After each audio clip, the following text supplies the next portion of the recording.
বিটিআৰৰ EM দাওবাইছা বড়ো তেখেতে এটা নিউজ প্ৰকাশ কৰিছিল যে 10জন যুৱক BSUৰ পৰা UPPLত যোগদান কৰিছে। আমাৰ BPF দলটোক বদনাম কৰিবলৈ বিচাৰে। এইটো হ'ল আটাইতকৈ ডাঙৰ তেখেতসকলৰ স্বভাৱ এইটো। আৰু তেখেতে BSUৰ কৰ্মকৰ্তাই নহয়, UPPLত যোগদান কৰিছে। এইটোৱে হ'ল UPPLৰ স্বভাৱ। কালিৰ পৰা আমি ছ'চিয়েল মিডিয়াত এটা নিউজ প্ৰচাৰ কৰি আছে আৰু আমি পাবলৈ সক্ষম হৈছোঁ যে ভেৰগাঁও সমষ্টিত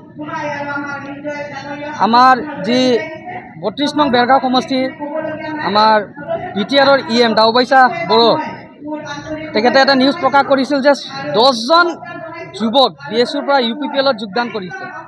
আমি দেখিবলৈ পাবলৈ সক্ষম হ'লোঁ যে সেই 10জন যুৱক আমাৰ ভেৰগাঁও সমষ্টিৰ নহয়ে আৰু তেখেতে BSUৰ কৰ্মকৰ্তাই নহয়। যিহেতু আমাৰ মই 7 বছৰ ভেৰগাঁও সমষ্টিৰ ব্লক সভাপতি আছিলোঁ, 3 বছৰ জিলাৰ সভাপতি আৰু এতিয়া মই চেণ্ট্ৰেল কমিটিৰ ভাইচ প্ৰেছিডেণ্ট।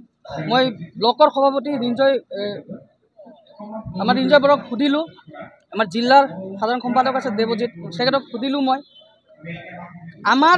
আমাৰ জিলাৰে নহয় তেখেতসকলে, কিন্তু UPPLে কি কৈছে যে BSUৰ পৰা UPPLত যোগদান কৰিছে। এইটোৱে হ'ল UPPLৰ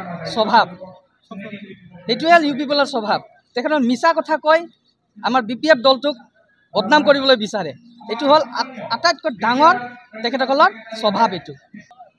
এণ্টাৰ গোসাইগাঁৱৰ পৰা আমাৰ মাজবাটলৈকে এণ্টাৰ গোসাইগাঁৱৰ পৰা মাজবাটলৈকে আমি কেম্পেইনিং কৰিছোঁ। UPPL দলৰ যি মিছা প্ৰতিশ্ৰুতি, তেখেতে যি মিছা প্ৰতিশ্ৰুতি দি ফালে যি দখল কৰিছিল, এই মিছা প্ৰতিশ্ৰুতিৰ উত্তৰ দিবলৈ ৰৈ আছে ৰাইজে কিন্তু।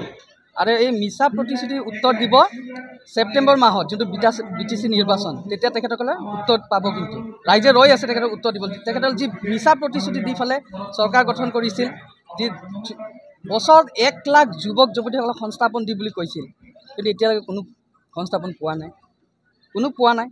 কেইজন যুৱক যুৱতীসকলক সংস্থাপন দিছে? তো ইয়াৰ উত্তৰ দিবলৈ ৰৈ আছে কিন্তু নতুন প্ৰজন্ম। আমাৰ কাম তীব্ৰ গতিৰে চলি আছে। আৰু এটা কথা খাটাং, ছেপ্টেম্বৰ মাহত যি নিৰ্বাচন হ'ব, BPF দল হাগ্ৰামা মল্লিৰ নেতৃত্বত BPF দলে চৰকাৰ বনাই আছে। 25টাৰ ওপৰত আমি চিট পাই আছোঁ।